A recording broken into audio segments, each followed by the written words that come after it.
Decodificando o DNA, com Maiana Zates.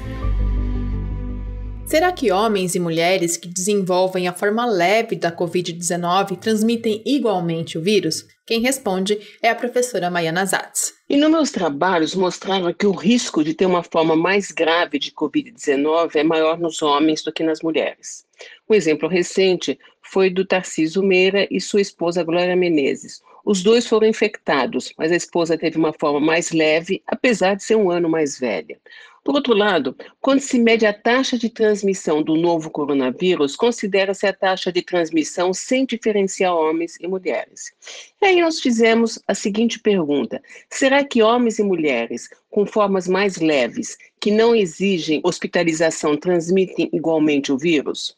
Para tirar isso a limpo, nós resolvemos investigar, a partir de dados recebidos de e-mails de casais convivendo juntos durante a pandemia, sem medidas protetoras, quem é o primeiro ou único na casa que foi infectado e quem transmite para quem. Professora, e como é que vocês selecionaram os casais? Primeiro, a ideia foi averiguar casais discordantes, isto é, casais vivendo juntos, dos quais um teve Covid-19 com todos os sintomas, enquanto o parceiro ou parceira, apesar de não usar nenhuma medida protetora ou distanciamento, não foi infectada.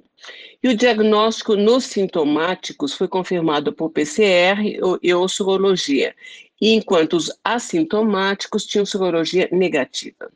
Nós recebemos entre julho de 2020 e junho de 2021 mais de 2.000 e-mails de pessoas que relataram serem casais discordantes. E dentre eles nós selecionamos os que tinham anexado os exames laboratoriais e confirmado que não haviam se separado durante o período de infecção. Importante lembrar que essa pesquisa foi feita antes da circulação da variante Delta.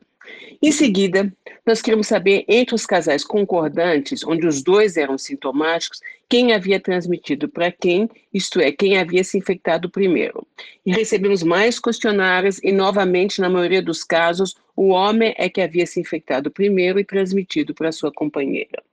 Quando nós juntamos os dados, isto é, 1.603 questionários, nós vimos que, na grande maioria dos casos, a proporção de homens que foram os primeiros infectados ou os únicos infectados transmitindo para as mulheres eram significativamente maior.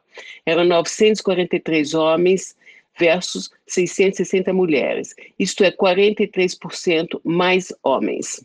E a próxima questão era: será que a explicação estaria no fato dos homens se preocuparem menos com as medidas protetoras, isto é, o uso de máscaras ou distanciamento social? Ou poderia ser por uma diferença biológica?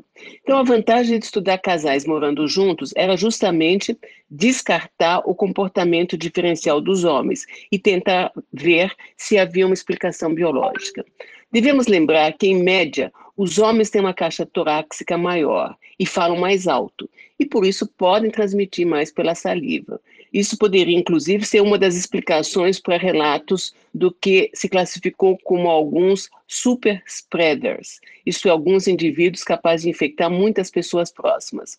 Mas outra observação que poderia explicar essa diferença está relacionada à carga viral na saliva.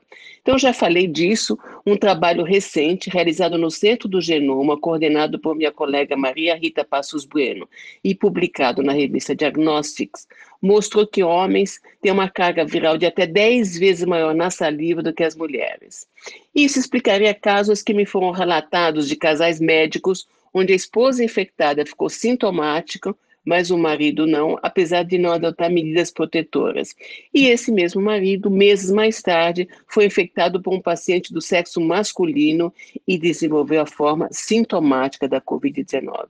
Ou seja, esse estudo epidemiológico mostra que, além de ter formas mais graves da Covid-19 quando infectados pelo SARS-CoV-2, os homens transmitem mais o vírus do que as mulheres, mesmo em ambiente não hospitalar. E o pior de tudo é que estudos recentes mostram também que homens se vacinam menos que as mulheres, o que aumenta ainda mais o risco de transmissão. A professora Maiana Zates conversou comigo, Fabiana Maris. Decodificando o DNA, com Maiana Zates.